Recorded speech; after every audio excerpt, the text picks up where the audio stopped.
Hello and welcome to Tokyo Gamers match preview of West Ham United against Liverpool. The title chasing side come to the ground of the win chasing side. It's been a little while since we've seen a win at West Ham. We're away to discuss if we are going to pull off a shock victory on Monday night or whether it could be a routine win for the side from Anfield. And Gonzo, let's start as always talk about our opponents. What do you make of Liverpool this season?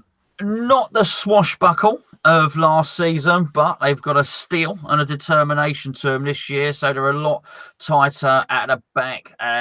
Things have changed a little bit because a lot of that defensive solidity was born out of the emergence of Gomez, of course, and of course Trent Alexander-Arnold, but both of whom are not available. In fact, in the last game they played Jordan Henderson at right back. They might play Milner there for this next one, apparently. But that back four, obviously the big focus is on them obviously spending the big money on Van Dijk, but actually it's gone together for very little, what with Robertson there as well. Well, I don't feel that they're firing, attacking quite as much as they were. It almost looks, sometimes I look at Salah and it looks like he's got the weight of the world on his shoulders in many respects. But hey, top of the league and a very, very good team. Charlie, thoughts on Liverpool, please? Yeah, they've not been scoring as many, but if they did score as many, that would be unreal. I think last season they were so far and away one of the best attacking teams in Europe that for them to have matched that in a second year in a row would have been just a ridiculous achievement. I think in reality, they're still a very, very, very, very, very good team going forward, and they're still very, very dangerous. Just because they're not scoring the ludicrous amount of goals they were scoring last season doesn't mean they're not scoring goals. They're still scoring a hell of a lot more than a lot of other teams in the league. And they've added, as Gonzo alluded to there, a defensive solidity that they didn't have last year. And Klopp has spoken a lot about it, said that they don't want to lose the defensive solidity they've been working on by going gung-ho like they were last year. So they're still an incredibly dangerous team and one that are more difficult to break down than they were last year. I think Klopp found a more of a balance this year compared to last year. Last year, I think they were trying to win games 4-3 and 3-2 almost. It was a case of they accepted they were going to concede, so let's just score more. And I think this year they've sort of thought, well, why? Let's get rid of this culture of conceding and let's keep clean sheets and try and win 2-0, etc. I think that's why they're top this season. I think people would prefer almost to, while you might be more scared of City's attack, I think you'd rather have a go at City's defence than Liverpool's defence this season, in all honesty. I certainly would. If West Ham were playing either team, I think I'd be more confident we would score against Manchester City. Liverpool's defence is just fantastic. The keeper has been brilliant signing. I know a lot of people mock at how much they paid, etc. But when you can play football like he can on the floor, it makes a hell of a lot of difference when Klopp wants to play the way he wants to play. You can't help but admire him. And I remember last season when we did the Liverpool preview, we said, how far away from winning the title are they? And we came up with a couple of things, they need this player, that player, blah, blah, blah. Well, Gonzo, this year, have they finally got everything? Is this going to be their year? Yes and no. I mean, just before the Champions League final last season, Klopp lost his trusted Lieutenant Zelko Buvac. Probably slaughtered the pronunciation, but that was it was a big part of things, So I think that has very much forced the change in emphasis as well. So whilst they've plugged a lot of holes in terms of playing staff, I think Klopp himself has had to step in and do a lot more of the training than he previously was before. Tomorrow I think Lovren's out quite possibly, so I think we're going to see Fabinho move back possibly at centre back. So They've still got Matip as well. They've got Matip. Okay. There maybe won't. But the point about Fabinho I was going to make was him and Keita coming in were really meant to reinvigorate that central midfield. Keita's it's not really happened. He looked brilliant against us, didn't he, in that first game? And Fabinho's not really fired. So I think if anything, they're not quite as cohesive as they should be in midfield. And of course, Oxlade-Chamberlain's still not come back. So I don't think all the gaps have been done, but as a rounded squad, as a front three, the width that we know the two guys that we discussed at fullback give them, and the solidity that they are a very, very rounded team. Will they win the title, Gonzo? I think they will. But I do think I think Trent Alexander-Arnold is key because for the wing we've discussed, they seem to have other players in other areas that can come in. I do wonder if they regret selling Nathaniel Klein. I really do. Or whatever, loaning him to Southampton or whatever it is they did. I do wonder if they regret that. I think when he comes back, I think then they're back up and running again, because so much of their attacking threat does come from those guys who get so high up the pitch. Charlie, has Klopp finally assembled a title-winning squad at Anfield? Potentially, yeah. I think he has. I think the squad is stronger than it was last year. And as you said, the key additions to that team have been huge. I mean, you look at Alisson, for example, compared to like their goalkeepers of the past. You compare Fabinho to their defensive midfielders of the past. And then you look at the step below their first 11. You've got Shaqiri, who's incredibly good coming off the bench. You've got people like Wijnaldum, who, although has never hit the heights he perhaps could have at Liverpool, is still a perfectly good player who can play in a lot of positions. You've got Milner. You've got all these people who are in and around the squad who aren't starting first team, but would easily get into probably any other starting 11 in the league at times. And so they've got a very, very deep squad that are all capable of at least challenging for the title by themselves, let alone when they're all together. I think what could be the differences this year is Klopp's worked out a way. He's changed Salah's role a little bit this year. He's not as influential in games, but he's still scoring as much goals. You know, he's not involved in much build-up. He's on the end of the build-up now. He's also changed the way Firmino's playing a little bit. He's dropped him back a little bit deeper and put Salah into that role. And then he's also brought in Shaqiri, who I think fits the way he plays absolutely perfectly. And last year we saw them playing 4-3-3 pretty much nearly every game. This year, quite a lot of times now, including against Leicester last weekend, where he thought, you know, the emphasis is on us to go and attack rather than playing this counter-attacking football. We're going to have the possession of this game. So he started with all four of them on the pitch. He's been doing that often this season. It's a slightly different Liverpool to last year, and I think that's why they might just go the whole way. But players, is it hard? Gonzo normally say, who's your danger man, etc. Is it hard not to sort of admire this Liverpool team from back to front and left to right? But if you were to pick out one or two players, maybe an obvious one and a more obscure one, if you like, who would you pick out? Yeah, I think I do admire them. And the reason I admire them is because they seem to have done it a bit organically. Their net spend is not great. Yes, they spent big on Van Dijk, but they recouped 100. They've got 150 million in for Coutinho and only bought him for something like 8 million from Inter Milan. And I think in these days of oil money, I know it's fashionable not to like Liverpool and all the rest of it. I understand that, but I just think these days of oil money, I like to see it. It's good for us to see that a team can do it with just being well managed financially. I think that's covered. Gomez not playing, Alexander-Arnold, I have mentioned. It's so easy. They've got so many star players to watch out for. As I say, he looks a bit burdened, Salah. So I'm going to probably, look for Mane's going to possibly have a quite an influential game. And I do like what Charlie said earlier about Wijnaldum, but the other guy I think is going to be Robertson. I do think down that side in particular, whilst our side is weak with Masuaku maybe playing, and if Ogbonna plays next to him, it's easy to think if they get on us and attack us through that way, fine. But I do think the partnership of Mane and perhaps Robertson on there could really cause Zabaleta some quite serious problems. Charlie, last talk about Liverpool. Pick out a couple of players and give them a bit of credit. Unless there's anyone you don't like, feel free to pull them up for not being good enough. Who don't I like? I don't have to think about that. Alisson, I think, is one of the top 3 goalkeepers in the league, easily. Potentially second. The only two I think actually challenge him are De Gea and Ederson. I think outside of that, I think they're clearly the top 3. Gio knows that I'm obsessed with Andrew Robertson, so I won't go on about that, but I think he's one of the best left backs in the league. That front 3 just speaks for itself. There's no point of even speaking about it. And I have a deep-rooted love for James Milner, and no one convinced me otherwise. He's a great utility player and someone who I don't know. I just love him. I get impressed by him every time he plays.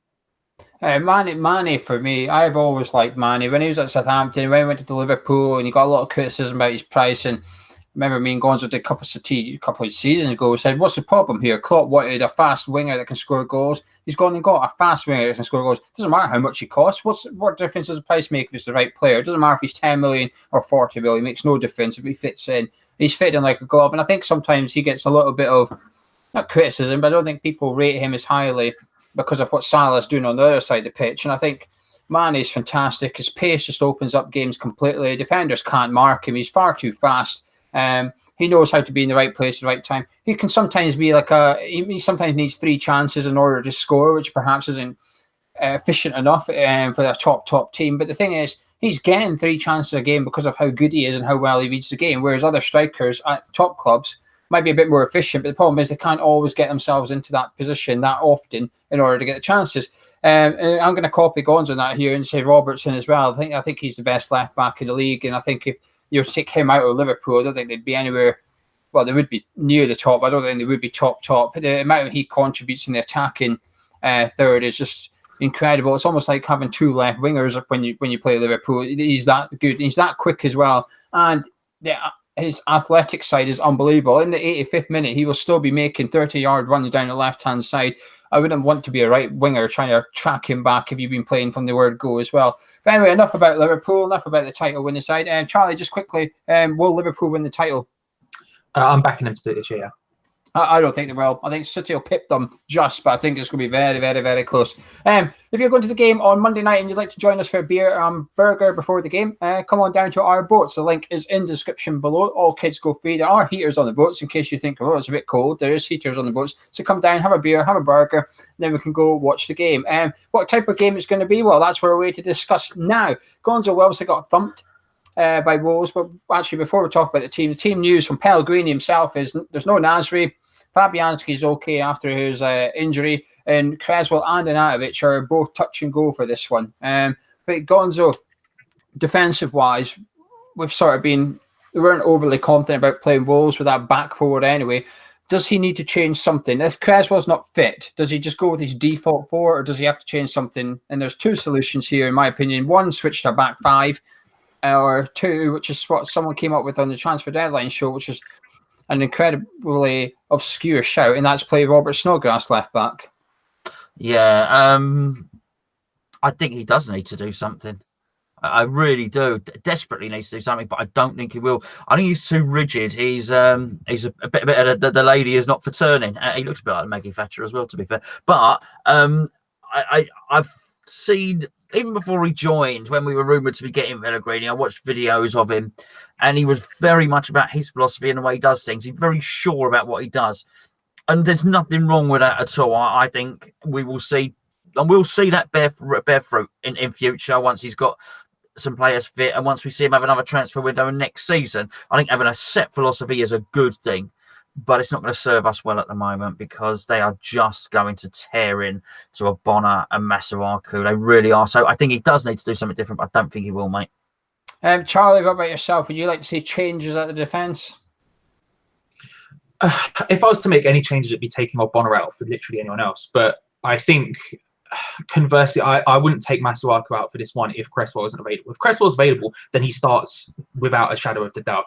But for Masuaku's sake, I don't trust anyone else at left back that we have available if Cresswell isn't. And then so at that point, I think, okay, attacking wise, who is the best option for that? And Masuaku, for all of his faults, the one thing I think everyone agrees on is how good he is at dribbling. And when there is a person trying to pressurize you in your face, having that touch and that ability to just wriggle around your opponent might just come in handy. But that's literally just a dream scenario. We are well aware that what will happen is Salah will just run up towards him, take the ball off him like he's not even there, and put it in the back of the net. But I don't believe anyone else can stop them either. So I would just keep Masuaku if Cresswell wasn't available. I would be tempted to play Snodgrass there, actually. This isn't my shout. The guy, someone in the chat mentioned in the last show, I think it's a very curveball thing to do. It's very risky, but you know what? Is it any riskier than playing Masuaku against Salah? I'm not sure it is. Snodgrass, we know, will give 100%. The only problem is he's not, even when he plays in midfield, he still gets dribbled past quite a lot, and he's always getting booked. But all you have to do is look at our opponents. James Milner's always getting booked, and Klopp trusts him in the full-back role, left back or right back. And he often does a sufficient job. He does all right because of his professionalism. And Robert Snodgrass is our version of James Milner, in my opinion. He's not blessed with pace, but he works hard. He'll give 100%. Even if you're 3-0 down, you'll still keep giving 100% and stuff. And I think it's important we have Snodgrass in the team on Monday night for set pieces, because we're going to need something against Liverpool. We're going to have to find a way of getting something against them. And I think Snodgrass's delivery is the one thing we have in our artillery that could be useful should we be practicing set pieces, because they're going to need practiced on. Gonzo, what would you like to see happen in midfield? I mean, we also went 4-4-2 against Wolves. You have to assume he's going to play 3 in there. Would that be the right thing to do? Yeah, I just don't think it matters. I don't think it matters anymore. I've got to say, Nasri was the key, and he shouldn't be the key because he's only just joined. But this is getting beyond silly. We've got such an injury crisis now. Anderson can't be the only person that's creative. He's trying to play triangles with people that aren't there. He's flicking it. He's doing nutmegs, and he's not getting the ball back. There's nobody else in that team that's on his wavelength. So you're going to rearrange the chairs on the deck of the Titanic as much as you want. It's still going to sink, you know. So I don't think it matters. Are you paying that middle? Because none of them are going to be creative, and that's desperately what we need in the middle of the park. And it's just nobody with a close ball control, the technique, and the passing and the vision in the middle of that park that's going to be able to do anything. So I guess we'll go exactly the same as we did in the last game. Charlie, what about yourself? Do you think Pellegrini needs to get another man in there compared to what he did against the Wolverhampton, and sort of try and smother the middle of the pitch at least? I do. And I think when you're being pressed as much as we're going to get pressed, like if we look at that Wimbledon game, they pressed the midfield too, and that was Wimbledon, and we crumbled like that. And I think it's vital that we try to fix that, because Liverpool are, I mean, about as many steps up as it's humanly possible to take from Wimbledon in a pressing style. So I think we have to play 3 in the middle, and that's where I'm putting Robert Snodgrass. I would put him in the middle just because I think we need to give us as many options as humanly possible to avoid the Liverpool players who are going to be coming for us, because otherwise it's going to be a very, very, very long night indeed.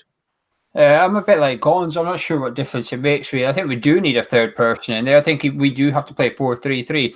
The problem is who, because Noble and Rice start by default, a bit like our back four, they start by default. And then who do you put in there? Obiang or Snodgrass seems to be the obvious choices. But let's just say we venture forward. Let's say Anderson gets the ball. Then what? He's looking up. Who's coming from the middle 3 to catch up with him? Snodgrass is the better one going forward, but he's not got any pace. He's not the sharpest shooter outside the box or inside the box for that matter. So you almost think, well, it's one of them midfield 3 needs to be able to get out of the midfield pretty quick and get up the pitch should we need it. The frustrating thing is the only one player we've got that's fit that can do that is probably Felipe Anderson. I don't want to see Felipe Anderson in the middle 3, because then who do you put as the wingers? That's where I think Pellegrini needs to come up with like a very, very obscure solution that when we all look at the team, we think, what's he doing here? And then he pulls something out the bag. Whether that is putting Anderson in with Noble and Rice and putting Diangana and Antonio behind Arnautovic, saying, right, when we burst with pace, and Anderson, you get up the pitch as well. But when we're defending, you get in there with Noble and Rice and listen to what the 2 players are telling you to do. Because Anderson, for all his faults, and he gets tagged with this lazy thing, I don't think he is lazy. I've seen him track back plenty of times. I've seen him put in tackles and put in a shift, etc. So I think he would. It would be interesting to put him into the middle of the park and say, well, let's see if you can do the nitty-gritty stuff. Because Liverpool are not a dirty team. Liverpool like to play passing football as well. So I think it's almost like the right opponent. I wouldn't want to see Anderson centre midfield against Burnley, for example, because Jack Court will go through him within 5 minutes. Against Liverpool, it's a different kettle of fish. But anyway, that's how I would like to line up. Gonzo, what about the striker for you? Marko Arnautovic did next to bugger all that. But it's, again, another player starting just through lack of options. We don't have any options. They were Perez and Chicharito, both thought they were going on transfer deadline day. That did not happen. So how focused are they going to be? How easy is it going to be for them to turn their mind back on to West Ham? Because they probably had their bags packed. And I don't mean that as a metaphor. I mean they probably did have their bags packed because they expected the deal to go through. So how's that mindset work when you go back? You thought you were going to Spain or somewhere pleasant, and you end up going back to your house in Stratford or your flat in Stratford and unpacking your bags again and getting the old pot noodle out. But I don't know if they're going to be focused. Arnie needs to do something.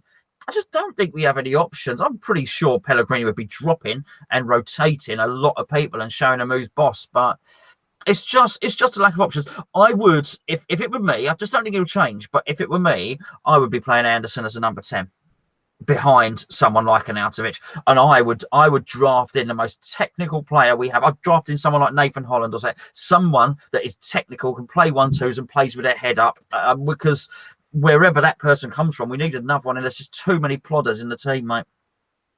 Charlie, I'm going to give you a slightly different question. If Markovic doesn't make it for Monday night, who would you lead the line with? Would you play the crap one, the grumpy Mexican, or the we don't want you Spaniard? Flipping out.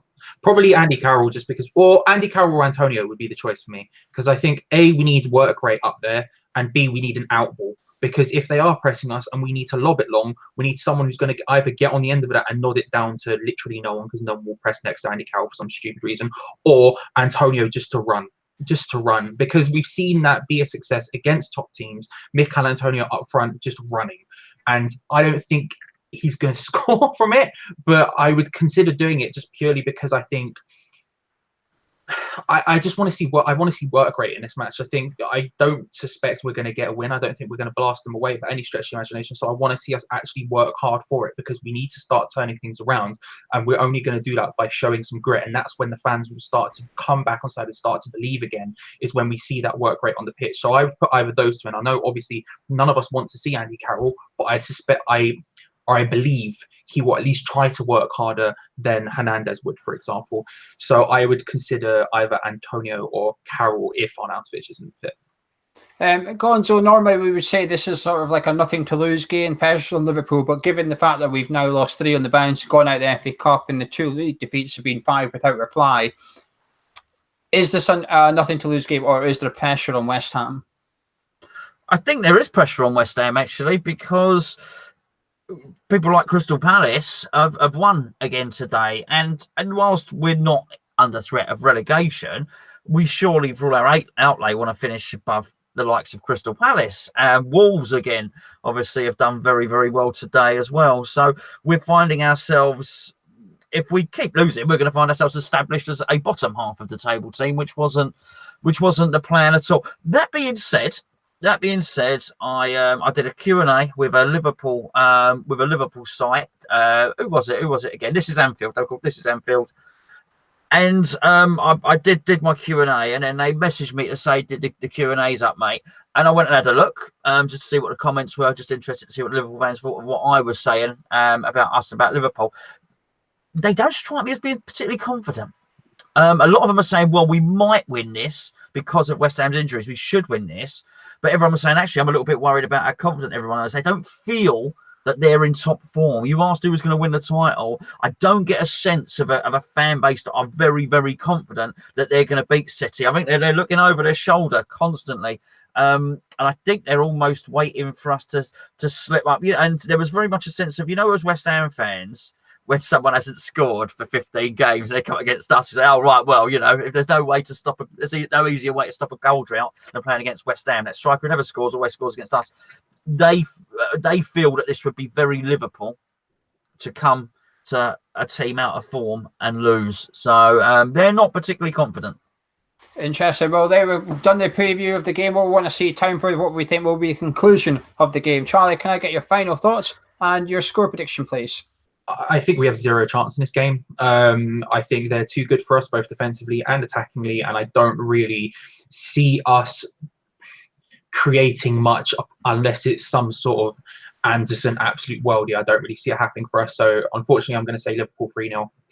I think we should be going into this as a nothing to lose game, a bonus point game, as I say. But because of the last 3 fixtures, it's no longer that. We've put pressure on ourselves heading into this one. We've seen results today, Saturday, sort of go against us. In a way, Wolves have just gone up to the Goodison Park and won, etc. Bournemouth have just gone and got beat by Cardiff. So there's a little bit of pressure on us saying, well, take advantage of these results now. Bournemouth have got beat. Watford have just dropped points. Go out there and get something. But the thing is, how can you be confident after what we've just witnessed in the last 3 games? Our players have actually put pressure on themselves, because over the last couple of days, a couple of them have been doing articles or interviews or whatever. Antonio being the latest one, saying like they're being complacent, but they turn up against the big teams. Well, do you? Because Monday night you must turn up, because if you don't turn up on Monday, all we're going to do is refer back to the interviews you've just been doing since Wolves, where you've all come out and said that we've been turning up against the top 6, getting results against the top 6, etc. So they put a little bit of pressure on themselves there. Saying that, I think the fan base is quite realistic. I think we're all quite expecting nothing out of this one. I think if we get beaten, no one's going to be shocked. I'm going to go for I'm going to go for 3-1 Liverpool. Gonzo, can I get your final thoughts and score prediction, please? Yeah. I mean, I don't think there's any chance we'll win it. I do believe if they play Henderson at right back and Cresswell starts, I do think Anderson and Cresswell will cause them some problems. For that reason, I can see Anderson getting a goal as well, just the same as Charlie there. That being said, too many of our players are not good enough. There are too many stoppers in our team, too many players that just won't be able to open them up. And that's all well and good if your defence is solid and brilliant, but with no Balbuena and possibly no Cresswell, I think we'll really struggle to stop them scoring. So I'm going to match your score at 3-1, mate. Well, there you go. It might sound a bit negative from a West Ham perspective, but we like to call it realistic and honest. If you've enjoyed the video, drop a like on it and subscribe if you're new to the channel around here. Make sure you get your tickets for the boats. The kids go free, but they still need a ticket. The link is in the description. And there's a video on your screen right about here right now, which takes you over to our forum channel. Even if you've seen all the videos, make sure you subscribe. So click that and head over there now. And you'll get an instant reaction straight after the game from a couple of our members. And also you can jump onto this channel straight at full time for our live review straight after, hopefully celebrating something for West Ham, but more than likely discussing how we have had another defeat, 4-0 shot for West Ham. Catch you in a bit.